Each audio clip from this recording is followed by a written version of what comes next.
My dad was killed January 17th, 1964. And the next time that I experienced the loss of a loved one on a plane crash was July 17th, 1996.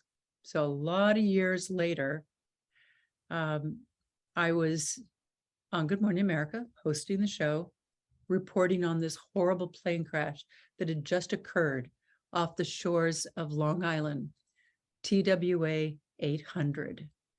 And I was a reporter. I was there. We were reporting on what happened. And then suddenly I was called into the control room where they had someone frantically asking for me because they wanted to know if their twin brother was aboard that flight. And the twin brother, Jed and Jed Johnson, were twins that grew up with me in Sacramento and went off to New York. And when I finally moved to New York, they helped me get settled there.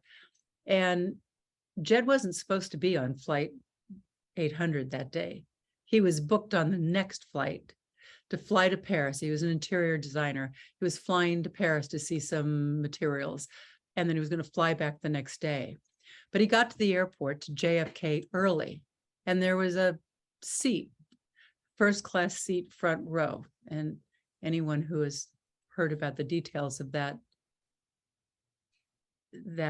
disaster knows that that's where the explosion really occurred.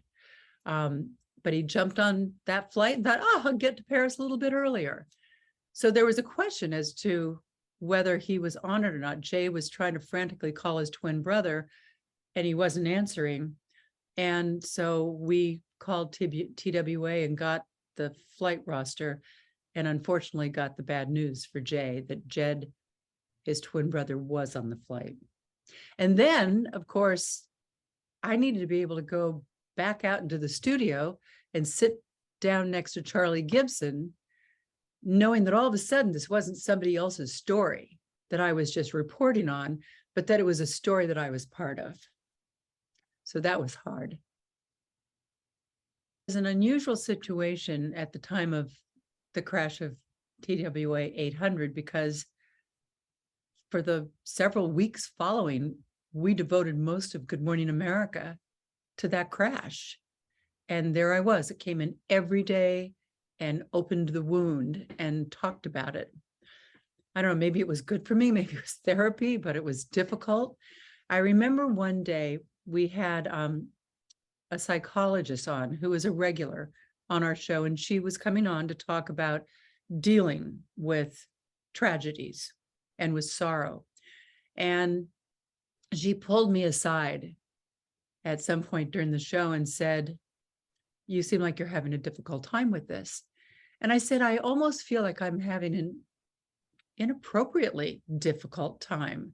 I mean, he was a best friend, but it's not like he was my husband, my fiance, my boyfriend, and we talked a little bit more, and she learned that I had lost my dad and in a plane crash, and that there were a lot of kind of unresolved, I just never really had much closure on that because I was so young that I wasn't kind of included in the conversations that would have provided me closure.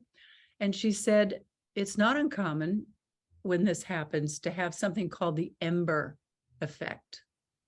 That after the first loss in this plane crash, that there's that little ember that, you know, life goes on, but that little ember is still kind of red hot under there, and it never quite got put out.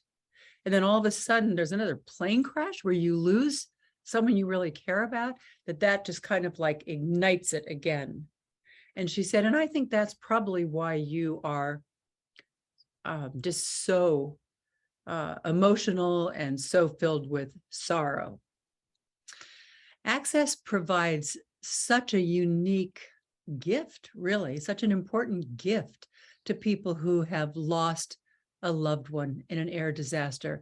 It's that opportunity, I think, to not feel so alone after such a tragedy sets upon you. I mean, just to have someone to connect with who's already gone through it and who understands, truly understands your grief and where you are in life.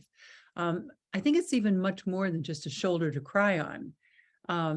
It's a wonderful and yet a horrible kind of human connection that I think can make all the difference in the world when you're in such a sad and vulnerable state.